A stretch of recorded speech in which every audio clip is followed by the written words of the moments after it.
നടക്കുന്നത്? ഇതെന്തൊരു പരിപാടി ഇത്? വിഗ്രഹാരാധന പാടില്ല എന്നുള്ളത് ഇസ്ലാമിൻ്റെ ഒരു പ്രിൻസിപ്പിളാണ്. ആ വിഗ്രഹം കണ്ടാൽ എറിഞ്ഞുടയ്ക്കുകയല്ലാതെ ഇസ്ലാമിന് വേറെ മാർഗമില്ല എന്ന് യോഗിക്ക് അറിഞ്ഞുകൂടെ? പുതിയൊരു വീഡിയോയിലേക്ക് നിങ്ങൾക്ക് ഏവർക്കും സ്വാഗതം.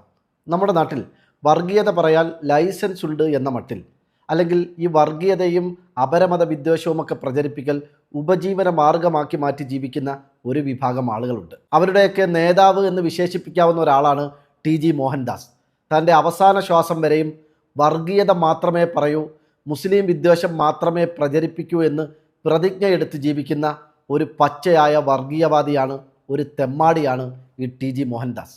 ഞാൻ ഈ വിഷയം ഇത്ര രൂക്ഷമായി കടുപ്പിച്ച് തന്നെ പറയാനുള്ള കാരണം എന്താണെന്ന് വെച്ചാൽ, 1-2 ദിവസങ്ങൾക്ക് മുമ്പ് അയാളുടെ ചാനൽ വഴി അയാളൊരു വീഡിയോ പുറത്തുവിട്ടിരുന്നു. ഏതാണ്ട് 20 മിനിറ്റോളം ദൈർഘ്യമുള്ള ആ വീഡിയോയിൽ മുസ്ലിങ്ങൾക്കെതിരെ പച്ചയായ വർഗീയത, ഒരു മനസാക്ഷി കുത്തുമില്ലാതെ, സാമാന്യ ബോധം പോലുമില്ലാതെ അത്യന്തം അപകടകരമായ വർഗീയ പരാമർശങ്ങളാണ് അയാൾ ആ വീഡിയോയിലുടനീളം പറഞ്ഞുകൊണ്ടേയിരുന്നത്. പ്രായത്തിൻ്റെ അവശതയും രോഗത്തിൻ്റെ ബുദ്ധിമുട്ടുകളുമൊക്കെ മറന്ന് അയാൾ പുറത്തേക്ക് ഛർദ്ദിച്ചു വെച്ച ആ കാളകൂട വിഷത്തിൻ്റെ, ആ വർഗീയ പരാമർശങ്ങളുടെ ഒരു ഭാഗം നിങ്ങൾ കൂടി കാണേണ്ടതാണ്. ഞാനിന്ന് വളരെ ദുഃഖിതനാണ്. വാസ്തവത്തിൽ ഇന്ത്യക്കാരനായിട്ട് ജനിച്ചതിൽ എനിക്ക് വല്ലാത്ത അപമാനം തോന്നുന്നു.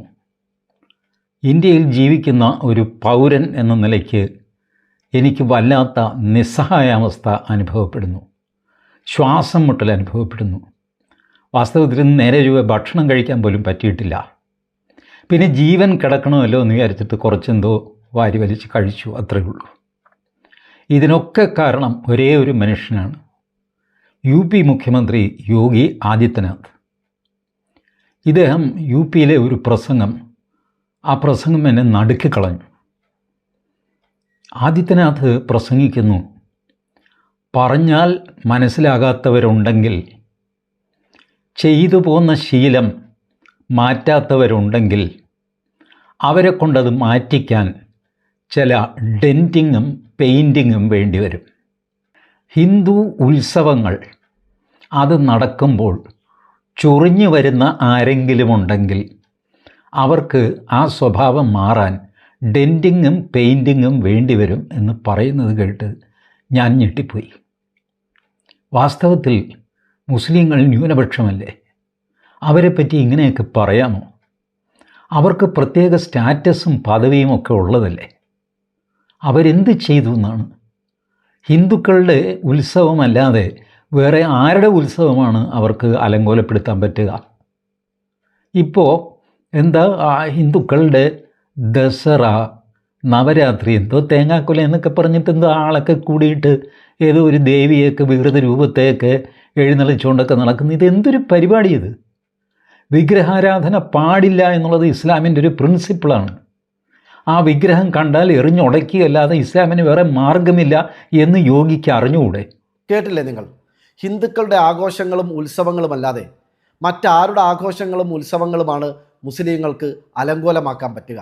അതോടൊപ്പം തന്നെ ബഹുദൈവാരാധന എന്ന് പറയുന്നത്, അല്ലെങ്കിൽ വിഗ്രഹാരാധന എന്ന് പറയുന്നത് ഇസ്ലാമിനെ സംബന്ധിച്ചിടത്തോളം, മുസ്ലിങ്ങളെ സംബന്ധിച്ചിടത്തോളം അത് വിലക്കപ്പെട്ട ഒരു കാര്യമാണ്. അങ്ങനെ ഇരിക്കെ ഈ ഹിന്ദുക്കളുടെ വിഗ്രഹങ്ങളൊക്കെ കാണുമ്പോൾ മുസ്ലിങ്ങൾ അത് എറിഞ്ഞുടയ്ക്കുകയല്ലാതെ പിന്നെ അവരെന്താണ് ചെയ്യേണ്ടത് എന്ന പച്ചയായ വർഗീയത ഈ അടുത്ത കാലത്തൊന്നും ആരും പറയാത്തത്ര അപകടകരമായ പരാമർശങ്ങളാണ് അയാൾ ആ വീഡിയോയിൽ ഉടനീളം പറഞ്ഞുകൊണ്ടേയിരുന്നത്. എടോ മോഹൻദാസ്, താൻ ഈ ചിത്രങ്ങൾ കാണുന്നുണ്ടോ? ഇത് അറേബ്യൻ രാജ്യമായ UAEയിൽ മുസ്ലിം ഭരണകൂടമുള്ള ഒരു രാജ്യത്ത് അവിടെ ജോലി ചെയ്യുന്ന ആയിരക്കണക്കിന് ഹൈന്ദവ സഹോദരങ്ങൾക്കും അവിടെ സന്ദർശിക്കുന്ന ഹൈന്ദവ സഹോദരങ്ങൾക്കുമൊക്കെ പ്രാർത്ഥിക്കാനും അവിടെ പോയി കാണാനും പാകത്തിൽ അവിടുത്തെ മുസ്ലിം ഭരണകൂടം അനുമതി കൊടുത്തത് പ്രകാരം അവിടെ നിർമ്മിക്കപ്പെട്ട ഒരു ക്ഷേത്രമാണ്. അന്യമതസ്ഥരുടെ വിഗ്രഹങ്ങൾ കാണുമ്പോൾ, പ്രത്യേകിച്ച് ഹൈന്ദവ വിശ്വാസികളുടെ വിഗ്രഹങ്ങൾ കാണുമ്പോൾ എറിഞ്ഞുടയ്ക്കുക എന്നുള്ളതാണ് മുസ്ലിങ്ങളുടെ രീതിയെങ്കിൽ, അതാണ് ഇസ്ലാമിൻ്റെ തത്വമെങ്കിൽ, അങ്ങനെയാണ് മുസ്ലിങ്ങളെ പഠിപ്പിച്ചിരിക്കുന്നതെങ്കിൽ, അറേബ്യൻ രാജ്യമായ UAEയിൽ, അതും അബുദാബി പോലെയുള്ള അവരുടെ തലസ്ഥാന നഗരിയിൽ തന്നെ നിങ്ങൾക്കൊരു ക്ഷേത്രം പണിയാനുള്ള അനുമതിയും അതിനുവേണ്ട കാര്യങ്ങളുമൊക്കെ ആ മുസ്ലിം ഭരണകൂടം ചെയ്തു തരുമായിരുന്നു. യാഥാർത്ഥ്യം ഇതാണെന്നിരിക്കെ വസ്തുതകൾ മറച്ചുവെച്ച് സമൂഹത്തിൽ ഭിന്നിപ്പുണ്ടാക്കാൻ വേണ്ടി, വർഗീയ കലാപങ്ങൾ ഉണ്ടാക്കാൻ വേണ്ടിയിട്ട് ഇത്തരത്തിലുള്ള പണികൾ താങ്കൾ എടുക്കാൻ തുടങ്ങിയിട്ട് കാലം കുറേ ആയിട്ടുണ്ട്. താൻ എടുക്കുന്ന ഈ പണിയൊന്നും ഇവിടെ വിജയിക്കാൻ പോകുന്നില്ല എന്ന കാര്യം താങ്കൾ പിന്നെയും പിന്നെയും മറന്നു പോകുന്നു എന്നുള്ളത്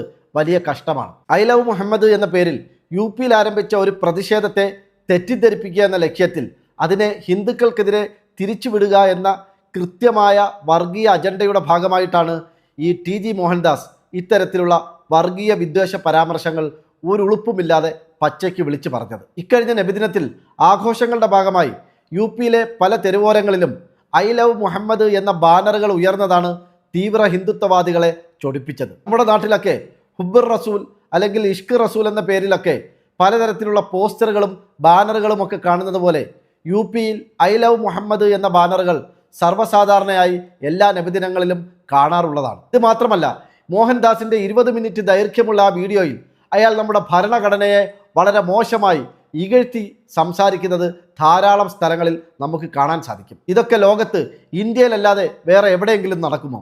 സ്വന്തം രാജ്യത്തിൻ്റെ ഭരണഘടനയെ പോലും ചവിട്ടിത്തേക്കുന്ന രീതിയിൽ ഒരാൾ വന്നിരുന്ന് ഒരു ലിമിറ്റുമില്ലാതെ സംസാരിക്കുന്നു. നിർഭാഗ്യവശാൽ അവർക്കെതിരെ കേസെടുക്കാനോ ഏതെങ്കിലും രീതിയിൽ മാതൃകാപരമായി അവരെ ശിക്ഷിക്കാനോ നിലവിൽ നമ്മുടെ രാജ്യത്ത് സാധ്യമല്ല. അതിൻ്റെ കാരണം രാജ്യം ഭരിക്കുന്നത് സംഘപരിവാറാണ്. മോഹൻദാസ് അടക്കമുള്ളവർ ജീവിക്കുന്നതും പണിയെടുക്കുന്നതും ആ സംഘപരിവാറിന് വേണ്ടിയിട്ടാണ്. തൻ്റെ അവസാന ശ്വാസം വരെയും രാജ്യത്ത് കലാപങ്ങൾ ഉണ്ടാവാൻ ഹിന്ദുക്കളും മുസ്ലിങ്ങളും പരസ്പരം അകന്ന് വൈര്യത്തിലായി വാളെടുത്ത് വീശുന്നത് വരെയും താൻ തൻ്റെ ഈ വർഗീയ മുതലെടുപ്പ് തുടർന്നുകൊണ്ടേയിരിക്കും എന്ന് ശപഥം ചെയ്തുകൊണ്ട് ഗോദയിലേക്ക് ഇറങ്ങിയിരിക്കുന്ന ആളാണ് TG മോഹൻദാസ്. ലൈഫിൽ ഇതുവരെ മനുഷ്യർക്കിടയിൽ ഉണ്ടാവേണ്ട സ്നേഹത്തെക്കുറിച്ചോ ഒത്തൊരുമയെക്കുറിച്ചോ രാജ്യത്തിൻ്റെ ഐക്യത്തെക്കുറിച്ചോ ഒന്നും സംസാരിച്ചിട്ടേ ഇല്ലാത്ത TG മോഹൻദാസിനെ പോലെയുള്ള കലാപകാരികളെ, ഒറ്റുകാരെ ജനങ്ങൾ തിരിച്ചറിയുകയും ഒറ്റപ്പെടുത്തുകയും ചെയ്യുക എന്നുള്ളതാണ് തൽക്കാലം നമുക്ക് മുമ്പിലുള്ള ഏക പോംവഴി. ഈ വിഷയത്തെക്കുറിച്ചുള്ള നിങ്ങളുടെ അഭിപ്രായങ്ങൾ എന്താണെങ്കിലും അത് കമൻറ്റുകളായി രേഖപ്പെടുത്തണം. മറ്റൊരു വിഷയമായി നമുക്ക് വീണ്ടും കാണാം. ബൈ. നേരെ ചൊവ്വേ ഒരു ബളി വിടാൻ ഈ DJ മോഹൻദാസ് എന്ന നാരിക്ക് ഫയർഫോഴ്സിൻ്റെ സഹായം തേടേണ്ടി വരും.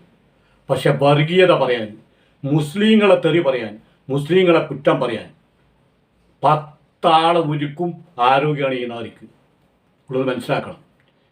അപ്പോൾ അവിടെ ഐ ലവ് യു മുഹമ്മദ് എന്നുള്ള ബാനറും ബോർഡൊക്കെയാണ് ഉത്തർപ്രദേശിൽ ചർച്ച. അതുമായി ബന്ധപ്പെട്ടാണ് ഈ നരമ്പ് ഇവിടെ ഇപ്പോൾ ഈ വർഗീയ വിഷം ഒന്ന് ചീറ്റാനുള്ള കാരണം. ആ വീഡിയോ ഫുള്ളൊന്ന് കേൾക്കണം. അയാളെ പറഞ്ഞത് ഫുള്ളൊന്ന് കേട്ടു നോക്കണം.